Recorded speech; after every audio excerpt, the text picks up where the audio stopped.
Rajwant Singh Mohali property Gurukul channel में आपका बहुत बहुत स्वागत है। यदि आप प्रॉपर्टी खरीदने जा रहे हो या एज ए प्रॉपर्टी एजेंट आप किसी को प्रॉपर्टी दिलाने जा रहे हो तो इस बात का ये जो मैंने 4 पॉइंट लिखे हैं इनका बहुत ध्यान रखना है।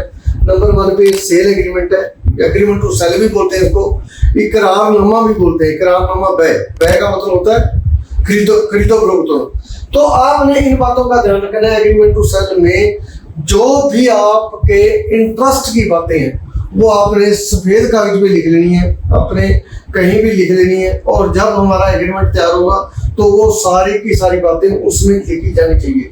यदि नहीं लिखा जाएगा तो आपको दिक्कत आएगी।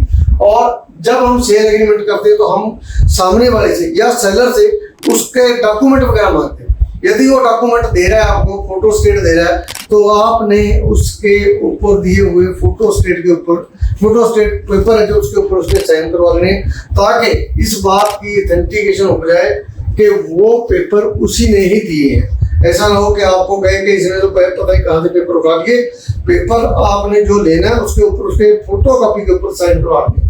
आगे सेल डीड जो रजिस्ट्री है हमारी, जिसको सेल डीड बोलते हैं। उसके बाद सेल डीड का नंबर आता है। जो हमारा एग्रीमेंट टू सेल में या सेल एग्रीमेंट में जो बातें हमारी तय हुई हैं वही बातें हम सेल डीड में लिख लेनी है।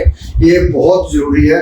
कहीं ऐसा ना हो कि आप कोई जरूरी आइटम छोड़ दो और फिर बाद में आपको पछताना पड़े या आपको नुकसान हो जाए। उसके बाद फिर पोजेशन है। जब हमने पोजेशन लेना है तो हमें ध्यान रखना है कि पेमेंट करने से पहले पोजेशन ले लिया जाए।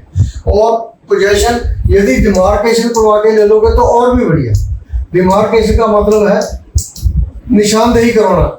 रेवेन्यू डिपार्टमेंट के ऑफिशियल जो है ऑफिसर वगैरह है तो वो जो हमें डिमार्केट करके देते हैं, हमारे प्रॉपर्टी की नापनपाई करके देते हैं, प्रॉपर्टी का एरिया निकाल के देते हैं, तो वो उनसे निकाल लेना है और पोजेशन ले लेना है।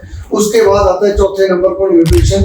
म्यूटेशन का मतलब होता है इंतकाल। इंतकाल का मतलब है दाखिल खारिज। दाखिल खारिज का मतलब है एक जगह पे खारिज होगा दूसरी जगह पे दाखिल हो जाएगा। तो इस तरीके से हमने इन बातों का ध्यान रखना है। ये 4 पॉइंट है जो आपकी सेल डीड को क्वालिटी वाली सेल डीड बनाती है।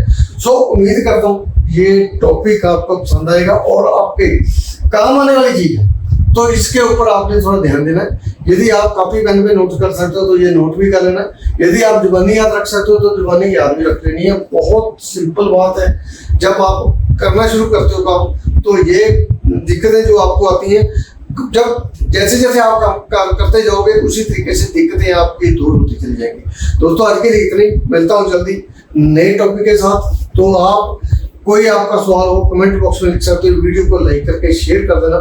चैनल को सब्सक्राइब नहीं किया तो किसका इंतजार कर रहे हो, सब्सक्राइब कर लो। बहुत जल्द नए टॉपिक के साथ आपके साथ।